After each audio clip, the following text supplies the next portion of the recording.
السلام علیکم voice of heart channel کے معزز سامعین، میں خوش آمدید کہتی ہوں آپ کو اپنے چینل وائس آف ہارٹ میں۔ ان لوگوں کا تعلق قوم عاد سے تھا اور وہ ارم نام کی بستی کے رہنے والے تھے۔ وہ بستی بڑے بڑے ستونوں والی تھی۔ عماد جمع ہے امد کی اور امد کے معنی ستون کے ہیں۔ عماد کے نام سے دو قومیں گزری ہیں، ایک کو عاد قدیمہ یا عاد ارم بھی کہتے ہیں، جو کہ حضرت نوح علیہ السلام کی اولاد میں سے تھے۔ ان کے دادا کی طرف منسوب کر کے ان کو عاد ارم بھی کہا جاتا ہے۔ اپنے شہر کا نام بھی انہوں نے اپنے دادا کے نام پر رکھا تھا۔ ان کا وطن عدن سے متصل تھا۔ ان کی طرف حضرت ہود علیہ السلام مبعوث کیے گئے تھے، لیکن قوم عاد کی بدعمالیوں کے سبب جب انہیں تباہ کر دیا گیا تو حضرت ہود علیہ السلام حضر موت کی طرف مراجعت کر گئے۔ ان کی رہائش احقاف کے علاقے میں تھی۔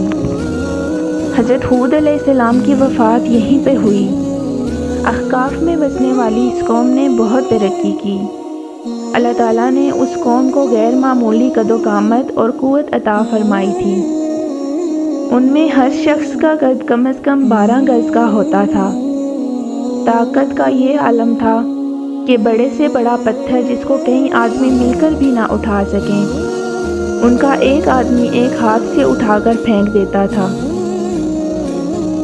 یہ لوگ طاقت و قوت کے بل بوتے پر پورے یمن پر قابض ہو گئے۔ دو بادشاہ خاص طور پر ان میں بہت جاہ و جلال والے تھے۔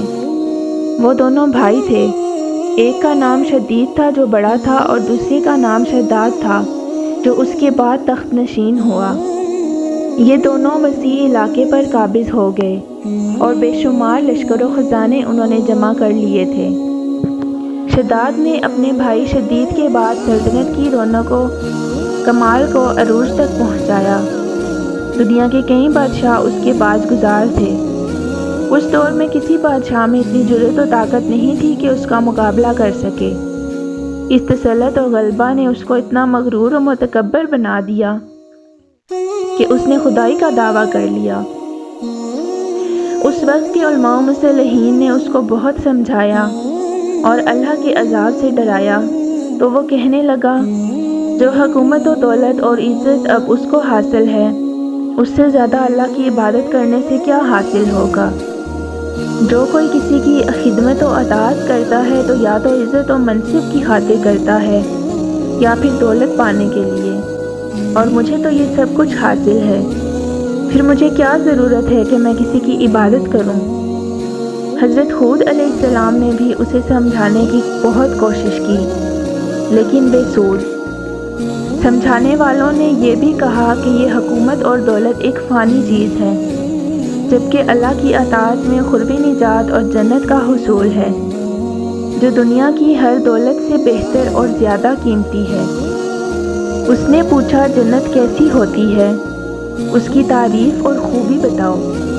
نصیحت کرنے والوں نے جنت کی وہ صفات جو انبیاء کرام علیہ السلام کی تعلیمات کے ذریعے ان کو معلوم ہوئی تھیں، اس کے سامنے بیان کی، تو اس نے کہا، مجھے اس جنت کی ضرورت نہیں، ایسی جنت تو میں خود دنیا ہی میں بنا سکتا ہوں۔ چنانچہ اس نے اپنے افسروں میں سے 100 معتبر افراد کو بلایا، ہر ایک کو 1000 آدمیوں پر مقرر کیا، اور تعمیر کے سلسلے میں ان سب کو نقطہ نظر اور پسند سمجھا دی۔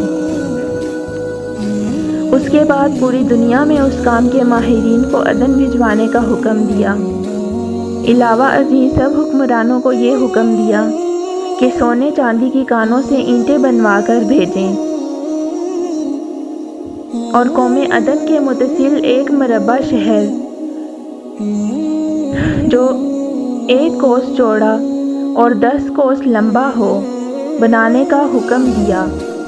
اس کی بنیادیں اتنی گہری کھدوائیں کہ پانی کے قریب پہنچا دیں۔ جب بنیادیں بھر کر زمین کے برابر ہو گئیں تو ان پر سونے چاندی کی اینٹیں چنی گئیں۔ ان دیواروں کی بلندی اس زمانے کے گز کے حساب سے 100 گز مقرر کی گئی۔ جب سورج نکلتا تو اس کی چمک سے دیواروں پر نگاہ نہیں ٹھہرتی تھی، یوں شہر کی 4 دیواری بنائی گئی۔ اس کے بعد 4 دیواری کے اندر 1000 محل تعمیر کیے گئے۔ ہر محل 1000 ستونوں والا تھا اور ہر ستون جواہرات سے جڑوایا ہوا تھا۔ پھر شہر کے درمیان ایک نہر بنائی گئی اور ہر محل میں اس نہر سے چھوٹی چھوٹی نہریں لے جائی گئیں۔ ہر محل میں حوض اور فوارے بنائے گئے۔ ان نہروں کی دیواریں اور فرش یاقوت، زمرد، مرجان اور نیلم سے سجا دی گئیں۔ نہروں کے کنارے ایسے مصنوعی درخت بنائے گئے جن کی جڑیں سونے کی اور شاخیں اور پتے زمرد کے تھے۔ ان کے پھل موتی اور یاقوت اور دوسرے جواہرات بنوا کر ان پر ٹانک دیے گئے۔ شہر کی دکانوں اور دیواروں کو مشک و زعفران اور عنبر و گلاب سے سجایا گیا۔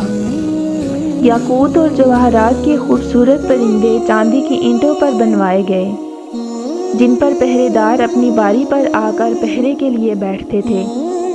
جب تعمیر مکمل ہو گئی تو حکم دیا کہ سارے شہر میں ریشم اور زردوزی کے قالین بچھا دیے جائیں۔ پھر نہروں میں سے کسی کے اندر میٹھا پانی، کسی میں شراب، کسی میں دودھ، کسی میں شہد و شربت جاری کر دیا گیا۔ بازاروں دکانوں کو کم خواب و زربفت کے پردوں سے آراستہ کر دیا جائے اور ہر پیشہ و ہنر والے کو حکم ہوا کہ اپنے اپنے کاموں میں مشغول ہو جائیں، اور یہ کہ اس شہر کے تمام واسیوں کے لیے ہر وقت 9 قسم کے پھل میوے پہنچا کریں۔ 12 سال کی مدت میں یہ شہر جب اس سجاوٹ کے ساتھ تیار ہو گیا تو تمام امراء و ارکان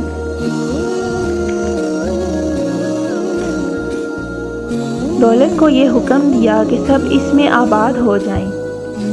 پھر شداد خود اپنے لاؤ لشکر کے ہمراہ انتہائی تکبر اور غرور کے ساتھ اس شہر کی طرف روانہ ہوا۔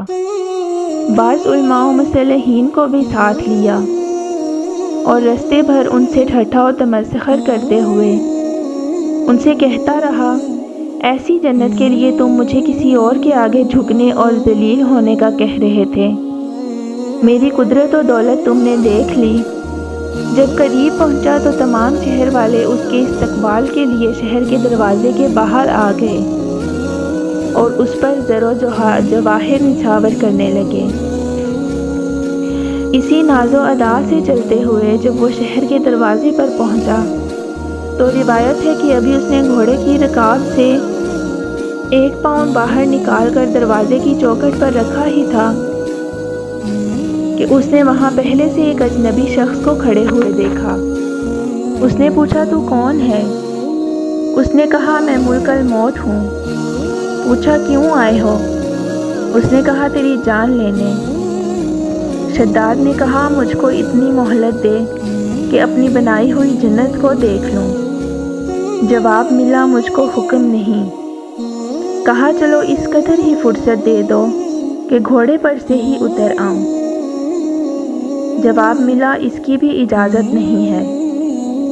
چنانچہ ابھی شداد کا 1 پاؤں رکاب میں اور دوسرا چوکھٹ پر ہی تھا کہ ملک الموت نے اس کی روح قبض کر لی۔ پھر حضرت جبرائیل علیہ السلام نے بڑے زور سے ایک ہولناک چیخ ماری اور اسی وقت تمام شہر اپنی عالیشان سجاوٹوں کے ساتھ ایسا زمین میں سمایا کہ اس کا نام و نشان تک باقی نہ رہا۔ پیارے دوستوں، میں امید کرتی ہوں کہ میری ویڈیو آپ کو پسند آئے گی۔ ویڈیو پسند آئے تو لائک ضرور کیجیے گا۔